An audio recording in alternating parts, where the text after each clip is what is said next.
Shalom, jemaat yang dikasih Tuhan. Ketemu lagi dengan saya, Pendeta Fauzi. Saya berharap saudara-saudara dalam keadaan sehat, dalam keadaan baik.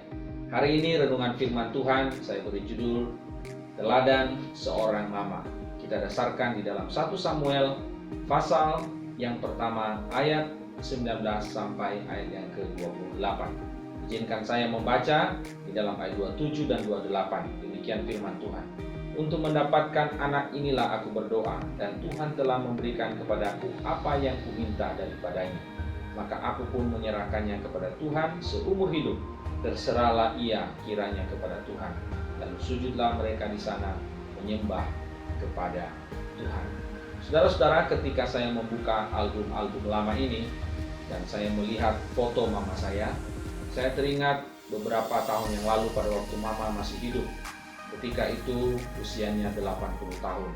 Suatu pagi saya keluar dari kamar dan saya lewat kamarnya. Ketika saya kemudian mendengar ada suara-suara dari dalam kamar, saya membuka pintu dan saya melihat mama saya sedang duduk di samping tempat tidur, di ranjangnya.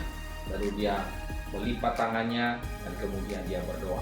Saya sangat terharu karena mama saya dalam doanya menyebut nama saya, nama istri, dan nama anak-anak saya. Saya tahu mama adalah seorang yang setia berdoa. Sejak saya masih kecil sampai saya sudah berkeluarga. Bahkan ketika dia sudah tua pun dia setia mendoakan keluarga kami, mendoakan saya. Sungguh luar biasa. Saudara sekalian, teladan itulah yang kemudian kami juga lanjutkan dalam keluarga kami.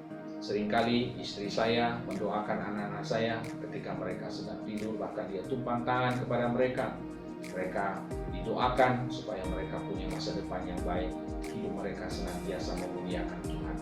Saudara sekalian, firman Tuhan pada hari ini mengisahkan kepada kita tentang teladan hidup seorang wanita yang luar biasa. Namanya Hana.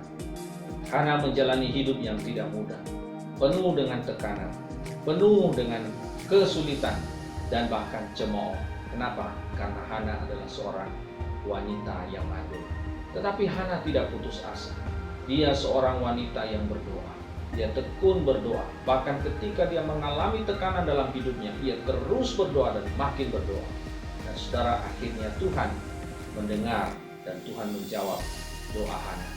Seorang wanita yang setia berdoa. Seorang wanita yang tekun berdoa. Ketika Tuhan mengabulkan doanya, Tuhan mengaruniakan dia seorang anak dan dia memberi nama anaknya itu Samuel. Hana kemudian menyerahkan anaknya itu kepada Tuhan, menjadi pelayan Tuhan seumur hidupnya. Saudara sekalian, Hana meyakini bahwa di tangan Tuhanlah Samuel anaknya itu akan dipimpin, bahkan dipakai oleh Tuhan menjadi alat bagi kemuliaan Allah. Hari ini kita merindukan para mama di rumah, para ibu di rumah. Adalah wanita-wanita yang saleh hidupnya, yang tekun di dalam doa, Walaupun banyak kesulitan, walaupun banyak kesukaran, tetapi wanita-wanita, mama-mama yang luar biasa adalah mama yang setia berdoa kepada Tuhan. Tetapi tidak hanya itu, mama yang saleh itu adalah mama juga yang mempercayakan hidupnya, mempercayakan keluarganya, mempercayakan anak-anaknya kepada Tuhan, sehingga dia mau menyerahkan anak-anaknya dalam pimpinan Tuhan, dalam arahan Tuhan, dalam penyertaan Tuhan, di dalam kehendak Tuhan, bukan menurut agenda pribadi, bukan menurut kemauan si mama, tapi menurut rencana Tuhan, kehendak Tuhan. Itulah sebabnya wanita seperti Hana ini adalah wanita yang mau mempercayakan anak-anaknya kepada Tuhan dan menyerahkannya ke dalam pimpinan Tuhan. Saya berdoa, saya berharap para mama di rumah, para mama dimanapun adalah wanita-wanita yang tekun berdoa dan juga para wanita yang mempercayakan hidupnya, keluarganya, anak-anaknya kepada Tuhan. Sampai di sini Tuhan Yesus memberkati.